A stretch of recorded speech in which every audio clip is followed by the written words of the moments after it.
Hi, my name is Geoff. I'm a photographer. I also teach adult education classes, one-to-ones and specific group workshops. This film deals with the final element of exposure, aperture. Aperture, like ISO and shutter speed, control how much light comes into the camera. And aperture's other job is to control something called depth of field.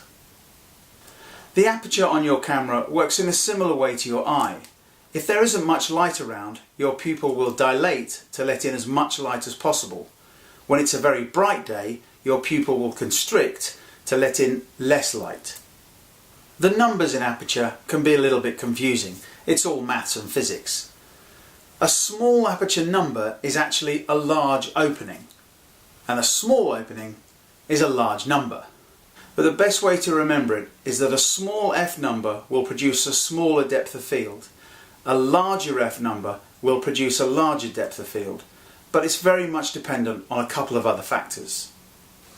The range of f numbers that you'll have will be completely dependent on the lens that you're using. Fixed focal length or prime lenses will often go to much smaller f numbers, enabling you to produce photographs with very shallow depth of field. Your lens will dictate your f numbers, but they will start at approximately 4 and go up to around 22 or higher. Every time you increase your f number, so from 4 to 5.6 to 8, you're letting in less light into the camera. So you need to compensate for that using either shutter speed or ISO. You can see from this experiment that when I've changed my f number from 4 to 22, I've altered my shutter speed to keep the exposure uniform. Take a look at these two photographs. You can see in the first image the depth of field is very shallow. This photograph was taken at f4, a small f number giving me a small depth of field, focusing just on a tiny portion of the photograph. In the second shot, the exposure is exactly the same, but I've changed my f number to 22, the highest that this lens goes to. You can see now that what is acceptably sharp is much increased. So we can see that aperture controls depth of field. But there are two other factors that have a huge impact as to what is acceptably sharp in your photographs.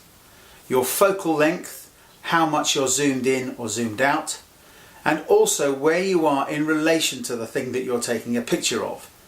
If I take these photographs from exactly the same place, but I change my focal length, now I'm shooting at a wide angle, you can see that the difference between f4 and f22 is not as marked as it was before. These numbers on the barrel of your lens refer to the focal length. Focal length deals with angle of view. So this 24 to 70mm lens, at 24mm, that's a wide angle of view. At 50mm, that's what's considered a natural perspective, and 70mm is a shortened perspective, zoomed in. Even though these photographs were taken at the same f number, you can see that when you change your focal length, you alter your depth of field. All lenses will have a minimum and maximum focusing distance. So where you are in relation to your subject has as much impact on depth of field as aperture or focal length does.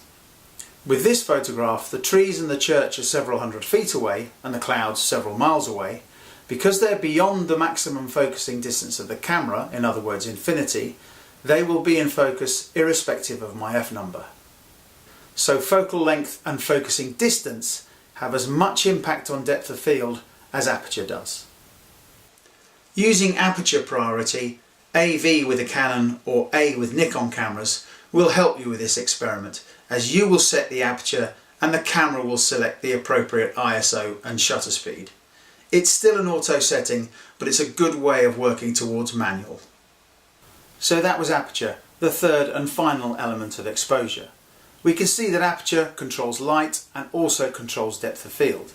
But depth of field is also dependent on your focal length and where you are in relation to the subject. Watch out for my final two films, RAW versus JPEG, and the other one. What's the other one? Watch out for my final two films, RAW versus JPEG and autofocus. Oh, is that somebody at the door?